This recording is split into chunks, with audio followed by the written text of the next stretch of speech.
अस्सलाम वालेकुम।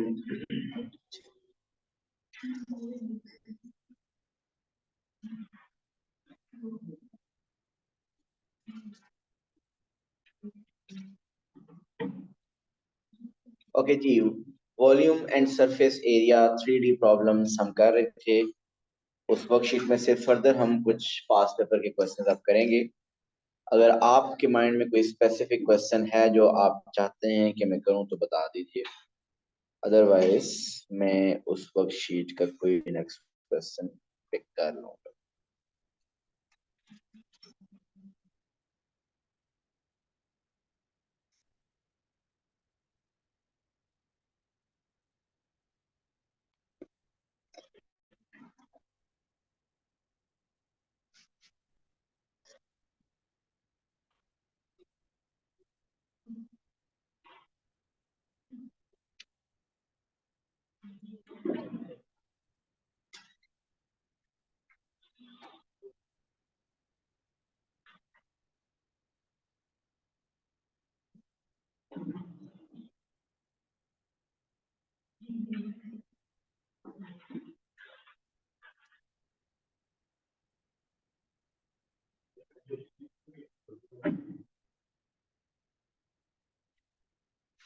Fifteen to 17 marks आपके आ सकते हैं।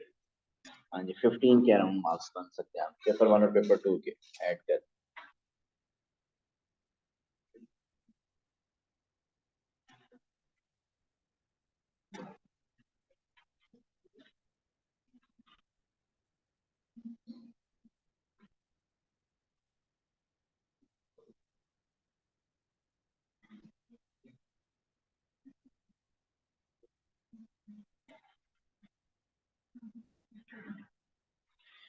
ओके जी, क्वेश्चन 14 देखिए।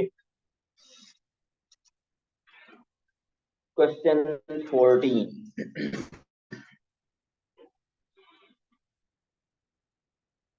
थोड़ा सा डिफरेंट क्वेश्चन है। Question 14 is a rectangular piece of a rectangular piece of card measures 20 centimeter by 14 centimeter. Mean he is talking about this card. ये जो कार्ड है इसकी डायमेंशंस क्या हैं? 20 centimetre bye 14 centimeter. He is talking about this card. So length is 20 and width is 14 centimeter. Nauman, अब आगे आ जाइए। अब इसके बाद फिर क्या कहता है, आप फर्दर जरा क्वेश्चन समझिए।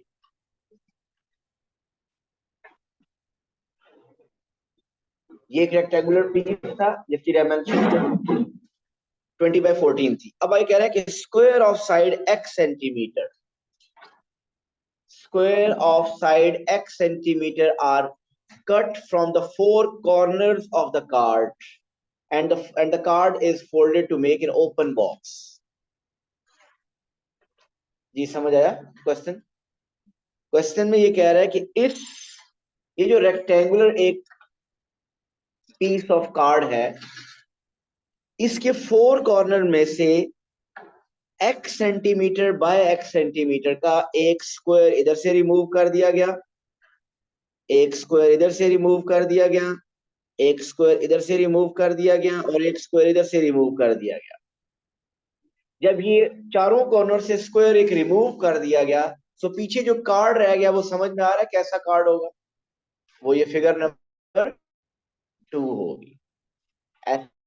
चारों कॉर्नर से अगर एक x सेंटीमीटर वाला कार्ड रिमूव कर दिया गया है तो आपके पास ये शेप आ गई, सेकंड मिडल वाली के पास शेप आ गई है। अब वो आपके पास शेप आपको नजर आ रही है, इसके जो साइड्स पे जो पेज है उसको फोल्ड किया है हमने, और उसको फोल्ड करने से कौन सी शेप बन रही है? एक क्यूबॉइड बन रहा है जो टॉप से ओपन होगा, ओपन क्यूबॉइड इसको कह रहा है। ये समझ आ रहा है फोल्डिंग कहाँ से हो रही है? ये जो डॉटेड है यहां से इधर से ये बेस होगी, ये जो मैंने रेड कलर में शो की बेस होगी, और ये बाकी जो साइड्स है ये ऐसे इस तरीके से और इधर से ऐसे फोल्ड हो जाएगी। तो ये क्यूबॉइड बन जाएगा, और वो क्यूबॉइड जो थर्ड शेप में बना हुआ है, उस क्यूबॉइड की विड्थ कितनी है, हाइट कितनी बन रही है, वो एक्स है। ऐसे ही है ना, एक्स बन रही है, क्योंकि यही एक्स है जो कि रिमूव किया है, मीन ये जो लेंथ ये थी एक्स, तो वही फोल्ड होके उसकी क्यूबॉइड की हाइट क्या बन गई, एक्स बन गई। अब क्वेश्चन ये है, show that the volume of the box is equal to 4x into 10 minus x into 7 minus x. ये प्रूव करना है कि वॉल्यूम ये होगा।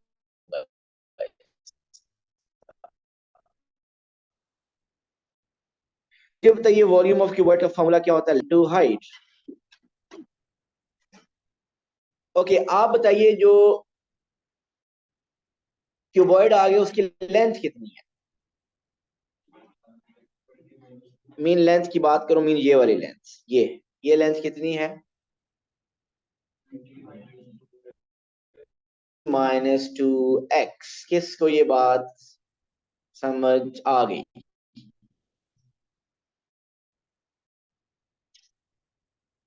कि आपको रोहान ये बात पता है कि ये फुल लेंथ कितनी थी, 20। उस 20 में से ये पार्ट, ये कितना पार्ट है, x, ये पार्ट x ये रिमूव कर दिया, इधर से ये पार्ट x रिमूव कर दिया, तो 20 में से 2x रिमूव कर दिए, तो आपके पास क्या रहेगी लेंथ, वो 20 माइनस 2x। सो 20 लेंथ आपके पास आ गई 20 माइनस 2x। जी, ब्रेड्थ की बात करते हैं, ब्रेड्थ इधर से ये वाली ब्रेड्थ, मीन इसकी बात करें, सो फुल 14 में से 2x माइनस कर दें, ये बात समझ आ रही है अब? 14 में से ऊपर वाला x तो नीचे वो x माइनस कर दिया, so it is 14 minus 2x।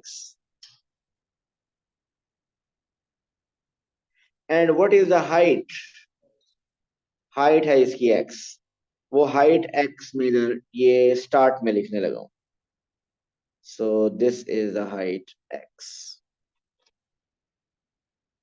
सो हमारे पास ये वॉल्यूम आ रहा है, क्या जो प्रूव करना था प्रूव हो रहा है? हमें प्रूव करना था volume is equal to 4x into 10 minus x into 7 minus x. अगर आप देखें तो 20 माइनस 2x में से 2 कॉमन आ रहा है, ऐसा है कि नहीं? So volume is equal to, अगर उस 20 माइनस 2x में से 2 कॉमन ले लें तो पीछे क्या रह जाएगा, 10 माइनस एक्स, और एक दूसरा, चलो इसमें से ये 2 कॉमन लिया तो वो x क्या बन गया, वो 2x बन गया। ठीक, वो जो x पहले था वो 2x बन गया, 2 भी कॉमन ले लिया। उस 14 माइनस 2x में से भी 2 कॉमन लिया जा सकता है, अगर वो 2 कॉमन ले क्या बनेगा, 7 minus x. So this 2x and this 2 that will make it 4x. So volume is equal to 4x into 10 minus x 7 minus x।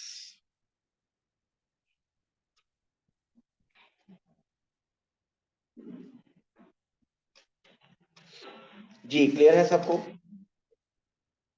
Volume,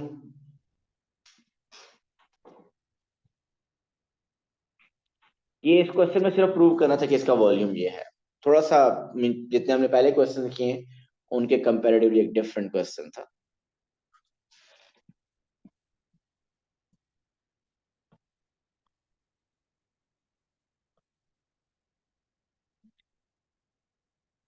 okay, ये एक क्वेश्चन है जो कि, जरा इसको देखिए आप क्वेश्चन को, ये ओ लेवल के लिए अगर देखा जाए तो पेपर 1 का क्वेश्चन है।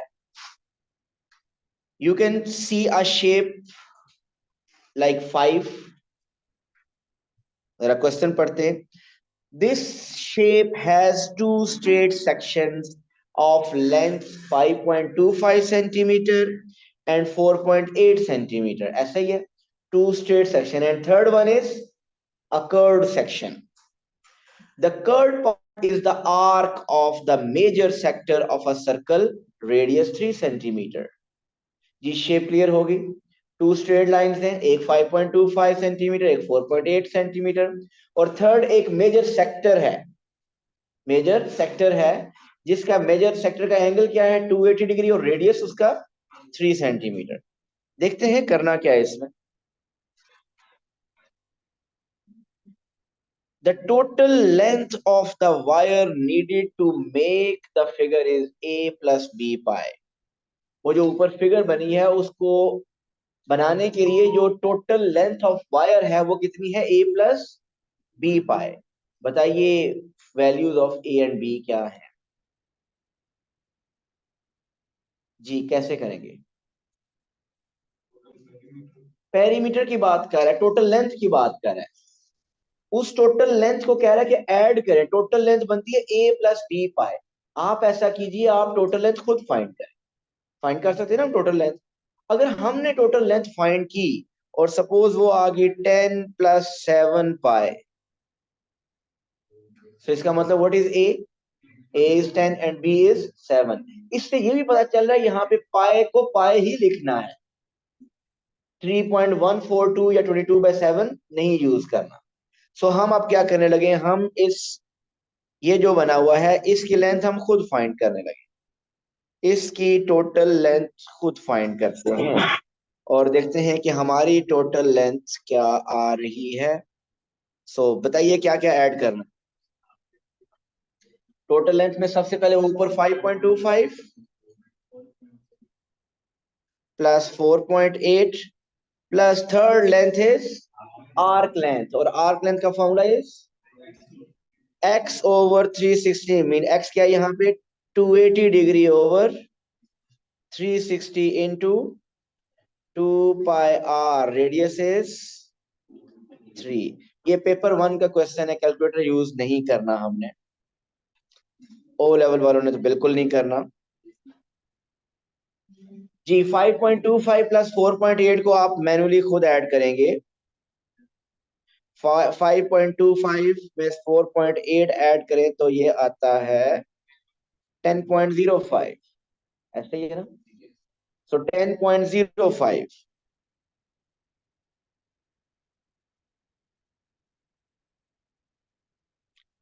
ओके, 280 ओवर 360 को कैसे, 0 0 से कैंसिल। ये जो 2 है, ये 2 और ये 3 क्या बनेगा 6। 2 और 3 जो न्यूमरेटर में है, 2 और 3 6 बनेगा। वो 6 डिनोमिनेटर के 36 से कैंसिल। सो डिनोमिनेटर में क्या रह जाएगा 6। डिनोमिनेटर में 6 से 36 रह गया। अब आ गया 28 ओवर 6, वो फर्दर कैंसिल होता है 2 के टेबल से। क्या आएगा 14 ओवर 3। 14 ओवर 3 पाई। जिनका कैलकुलेटर जिनको अलाउ होगा वो तो कैलकुलेटर यूज कर लेंगे, 14/3 पाई आ जाएगा। लेकिन पाई की वैल्यू कैलकुलेटर में यूज नहीं करनी, इन terms of pi he calculation करनी है। अब ये 14/3 अगर देखें तो ये एग्जैक्ट आंसर नहीं बनता इसका। इसका आंसर होता है 4.666666। तो आप इसको फिर करने की जरूरत नहीं है, इसी तरह लिखें। बताइए what is A and what is B. जी, उसने कहा था कि इसका जो टोटल लेंथ है वो a प्लस बी पाए है। So it means a is 10.05 and b is 14/3। So the value of a is 10.05, the value of b is 14/3। Done।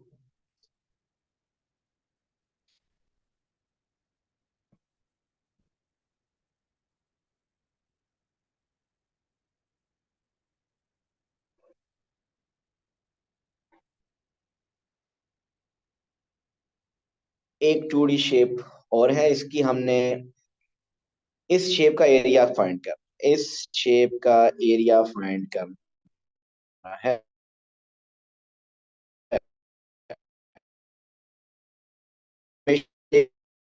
मैं साथ पढ़ देता हूँ। Squares, 2 squares and 1 right angle, right angle triangle. तो ये 2 shapes square हैं और एक राइट एंगल ट्राइंगल है। बताइए इसका एरिया कैसे करेंगे।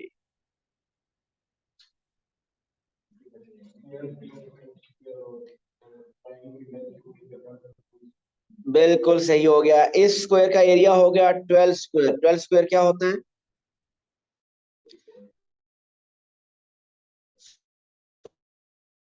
एरिया, एक स्क्वायर का एरिया 12। एरिया एरिया करने के लिए ट्राइंगल का एरिया, जी बताइए। बिल्कुल, क्योंकि ये स्क्वायर है सो ये लेंथ क्या होगी, ये 12 होगी। मीन जो लेंथ बीई है वो 12 होगी। Then what is AE, by using, so Pythagoras theorem से आप एई फाइंड करें। So hypotenuse is 15 square is equal to perpendicular 12 square plus AE square. बताइए कैलकुलेशन करके एई स्क्वायर क्या बनता है।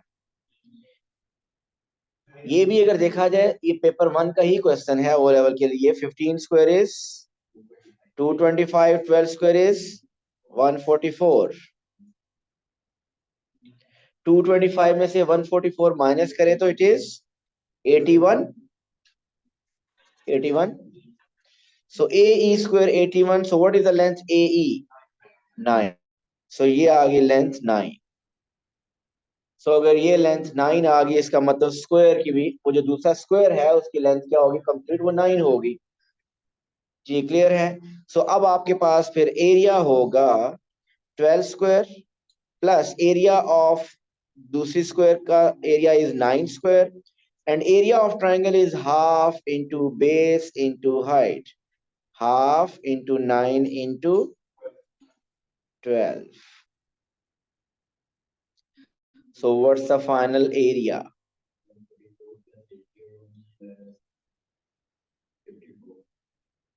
जी ऐड कीजिए।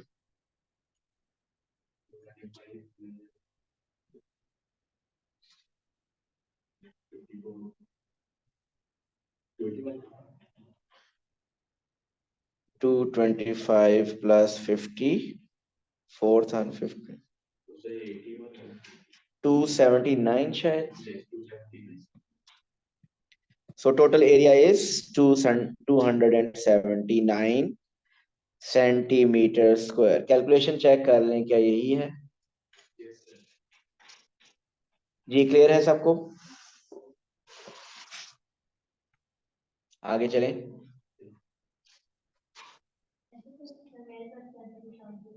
आपका क्या आ रहा है। 12 स्क्वायर 144, 9 स्क्वायर 81, 144 प्लस 81 करें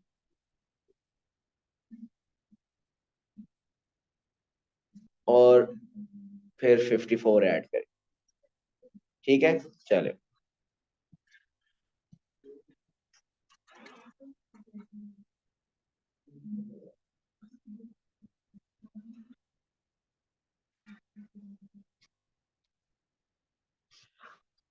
ओके क्वेश्चन 20 देखिए। The largest possible circle is drawn inside a semi circle. एक सेमी सर्कल है और उस सेमी सर्कल के अंदर एक लार्जेस्ट पॉसिबल सर्कल ड्रॉ हुआ। The distance A B is 12 centimetre. We have to find the shaded area. Shaded area कैसे find करेंगे।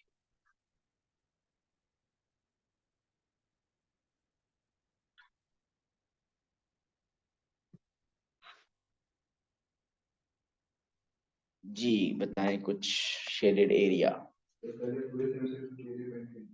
फुल सेमी सर्कल का एरिया आप कह रहे हैं पहले फाइंड करेंगे, कर लिया। फिर सर्कल का एरिया फाइंड करेंगे, ठीक हो गया। फिर माइनस कर देंगे और फिर डिवाइड बाय 2 कर देंगे। सही कह रहे हैं। यस सही नहीं है, देखें बिल्कुल सही है आई थिंक सो। आप मुझे ये बताइए फुल सेमी सर्कल के एरिया में से, सुनिएगा प्लीज, अगर हम अगर हम फुल लेंथ कैसे रेडियस वगैरह कैसे फाइंड करना वो एक अलग बात है, लेकिन पहले अगर मेन आइडिया ये है कि सेमी सर्कल के एरिया में से सर्कल का एरिया माइनस कर दें। अगर सेमी सर्कल के एरिया में से, पहले मैं सेमी सर्कल के एरिया को अगर कंप्लीट सेमी सर्कल के एरिया को अगर मैं ये कंसीडर करूं, एक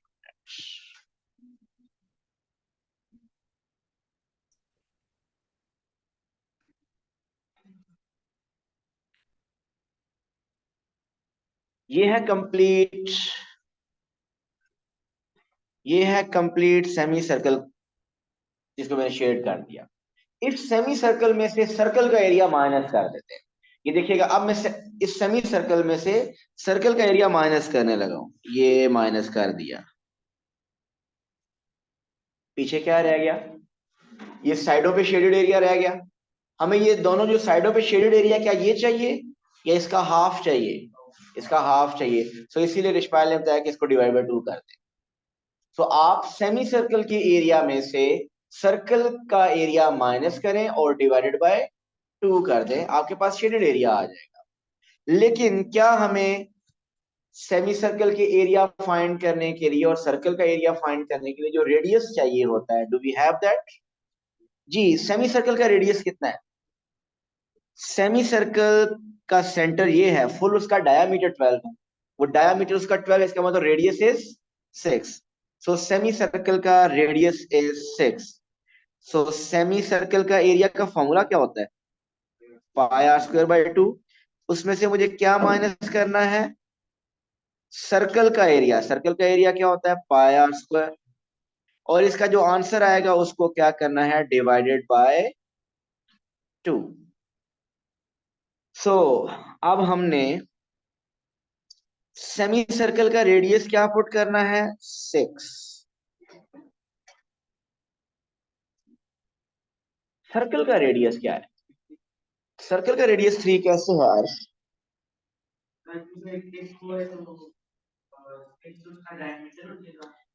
बिल्कुल ठीक कह रहे हैं।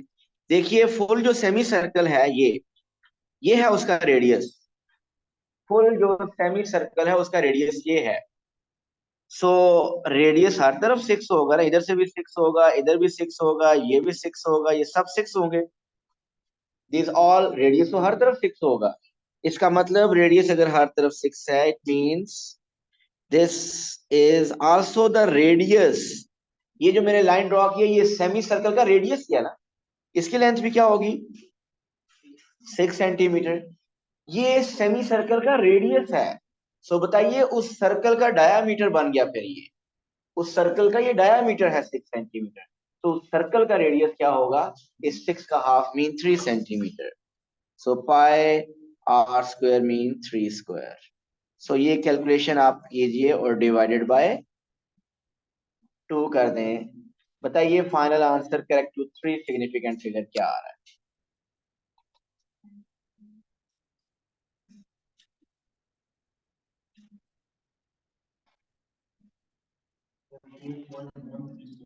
14.1।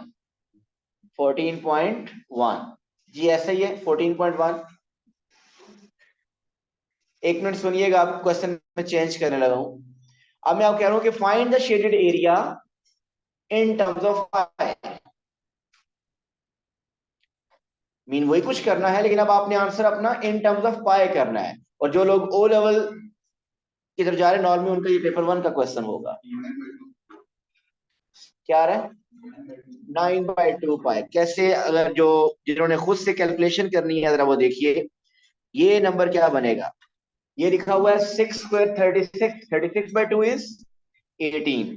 सो ये बन गया 18 pi. Minus 3 square is 9। So वो बन गया 9 पाई। इसको डिवाइड करना है। So 18 pi minus 9 pi is 9 pi. So 9 pi divide by 2 mean इसको 9/2 पाई लिख सकते हैं, या इसको आप 4.5 पाई कहते हैं। So 4.5, this is the answer in terms of pi. अगर एग्जैक्ट एरिया कहता है तो वो exact area in terms of pi होगा, वो फिर वो डेसिमल में जो आंसर है वो आपका एग्जैक्ट नहीं होगा। 9/2 पाई और 4.5 पाई। ओके जी, second part is find the perimeter of the shaded region.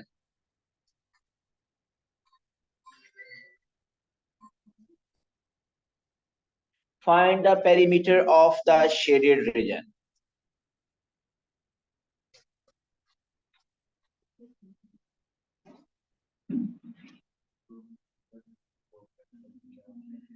अच्छा, बिल्कुल उमर, ये बताइए कि कितनी बाउंड्रीज हैं जो हमने ऐड करनी? 3 बाउंड्रीज। एक बाउंड्री है ये वाली, एक ये बाउंड्री है जो कि हमने ऐड करनी है, दूसरी ये बाउंड्री है, ऐसे ही है, और थर्ड कौन सी बाउंड्री है? This is the third boundary. तो शेडेड रीजन के अराउंड 3 बाउंड्रीज है, उनकी नंबरिंग कर लेता हूं, 1 2 एंड 3। ये हमने तीनों ऐड करनी है, let's do that. So perimeter is equal to, जी बाउंड्री नंबर 1 इज 6 सेंटीमीटर, कोई डाउट? बाउंड्री नंबर 2 कैसे फाइंड करें? ये बाउंड्री नंबर 2 सर्कल का मीन कौन सा पार्ट है? कर्ड पाथ है, कौन सा पार्ट है? हाफ, 1/3, 1/4। This is 1/4। ये 1/4 है, चले ठीक हो गया। पूरे सर्कल का 2 पाई आर होता है, तो 2 पाई आर बाय 4 में फॉर्मूला लगा।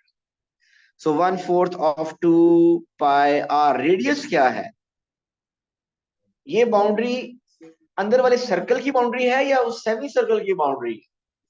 ये सेमी सर्कल की बाउंड्री, और सेमी सर्कल का रेडियस क्या था? 6। सो 1/4 2 पाई आर मैंने कर दिया 1/4 2 पाई 6। जी कोई प्रॉब्लम इसमें? और ये जो बाउंड्री है थर्ड, ये एक सेमी सर्कल है, और सेमी सर्कल, फुल सर्कल की boundary 2 pi r, semi circle की boundary half 2 pi r. Radius क्या है इसका? जी ये जो बाउंड्री है ये इनर सर्कल की, और उस सर्कल का रेडियस 3 है। इसका भी ऐसा करें कि आप in terms of pi calculation करें, क्योंकि पेपर में क्वेश्चन आ सकता है in terms of pi answer दें। So in terms of pi अगर कहे तो it will be p plus 6 plus 6 2s are 12/4 3 pi plus 3 pi, ऐसे ही है। So the perimeter is 6 plus, क्या in terms of pi 6 plus 6 pi ही बनता है?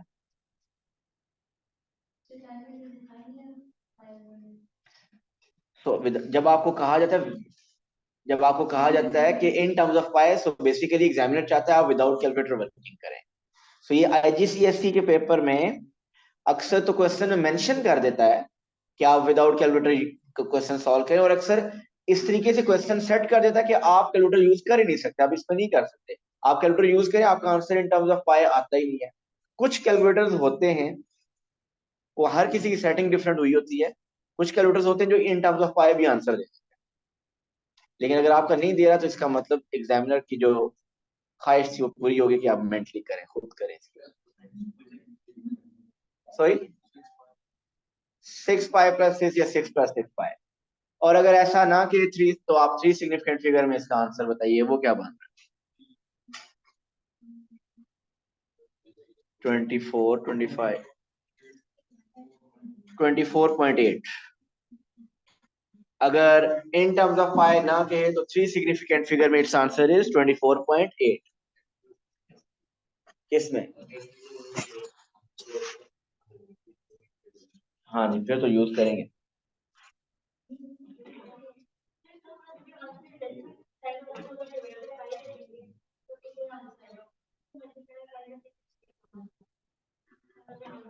हाँ जी, लेकिन ये पेपर में नहीं सोचा जाएगा, यहाँ सोच लेंगे।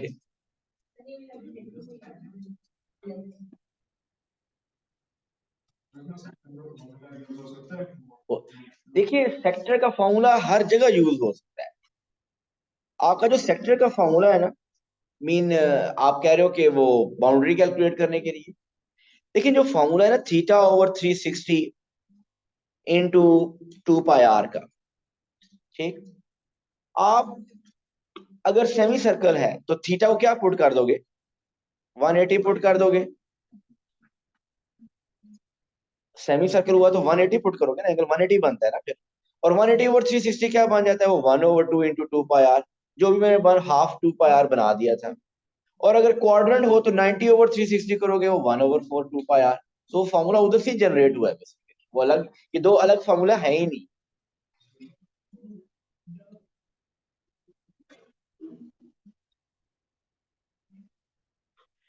Okay ji, question 21।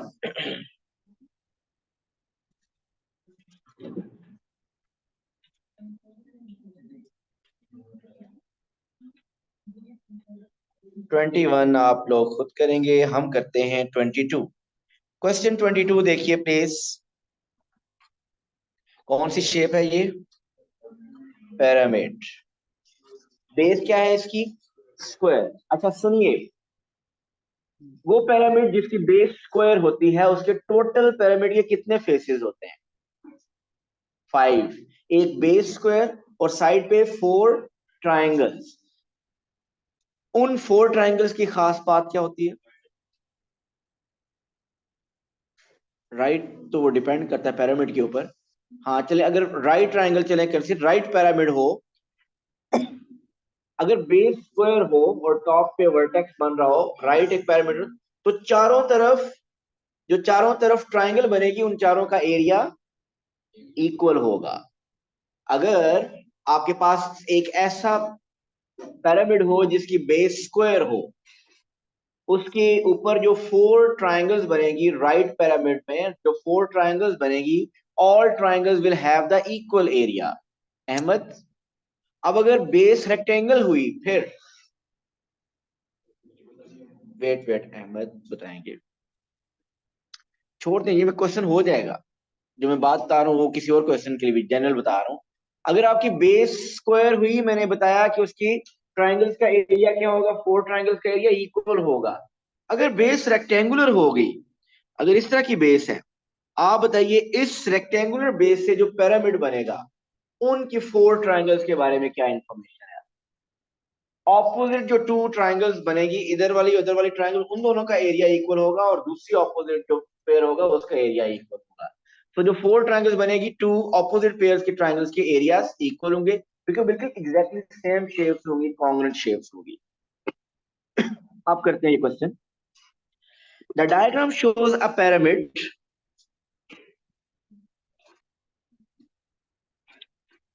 with a square based ABCD of side 6 centimeter.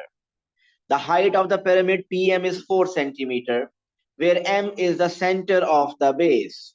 Calculate the total surface area of the pyramid. हमने बेसिकली बेस का एरिया कैलकुलेट करना है और वो हमें पता है क्या है बेस का एरिया। Total surface area is equal to base का एरिया। बेस का एरिया क्या है?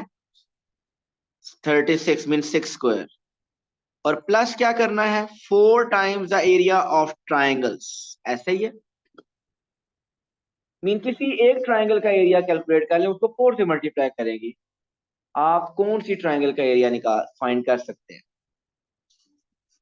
आप ऐसा करें, जो साइड पे ट्राइंगल बनी हुई है, इधर प्लीज समझें, जो साइड पे ट्राइंगल है बी सी पी, उसको मैं अलग ऐसे बनाऊं, बी सी पी। जो बीसीपी ट्राइंगल है वो एक स्लांटेड सी ट्राइंगल है ना, एक स्लांट ट्राइंगल बनी हुई है। उसको मैं यहाँ पे एक परफेक्ट बनाता हूं। वो जो बीसीपी ट्राइंगल है, बीसीपी, ये मैंने ट्राइंगल बना दी। वो जो स्लांट ट्राइंगल है मैंने अलग से इधर बना दी। बताइए what is the length of BC? इस ट्राइंगल बीसीपी का एरिया कैसे कैलकुलेट करें? तो यार ये तो पता है, परपेंडिकुलर ढूंढेंगे यहां से, और यहां से परपेंडिकुलर कौन सा? इधर ये वाला परपेंडिकुलर अगर हमें मिल जाए, ये वाला परपेंडिकुलर जो बीसी का मिड पॉइंट हो, और पी से है, देखिए बीसी का मिड पॉइंट ये, बीसी का मिड पॉइंट ये, इसको पी के साथ कनेक्ट करें।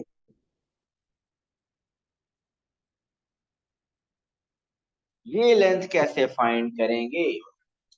By using Pythagoras theorem. और ये पाइथागोरस थ्योरम कौन सी ट्राइंगल पे अप्लाई होगी?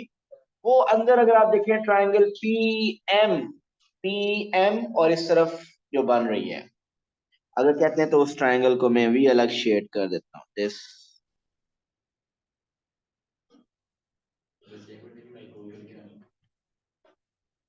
2 मिनट के बाद खत्म हो जाएगी क्लास। जय। तो इस ट्राइंगल के ऊपर आप पाइथागोरस थ्योरम लगाएं। मुझे ये बताइए, इस जो अंदर ट्राइंगल बनी है ये लेंथ कितनी है? क्योंकि ये फुल लेंथ हमें पता है कि this full length is 6 centimetre, क्योंकि लेंथ ए भी आपके पास 6 सेंटीमीटर है, वो फुल लेंथ 6 सेंटीमीटर है। सो एम उसके मिड में आ रहा है, सो हाफ लेंथ क्या होगी 3। सो पाइथागोरस थ्योरम से लेंथ आप x फाइंड कर लें, और वो क्या होगी? Hypotenuse square is equal to perpendicular square plus base square.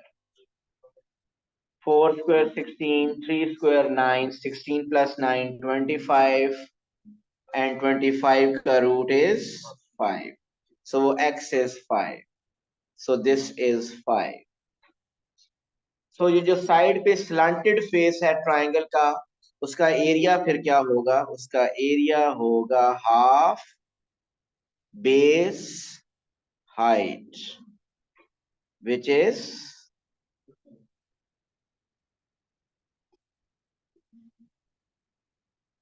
area is 15। area of the slanted triangle is 15।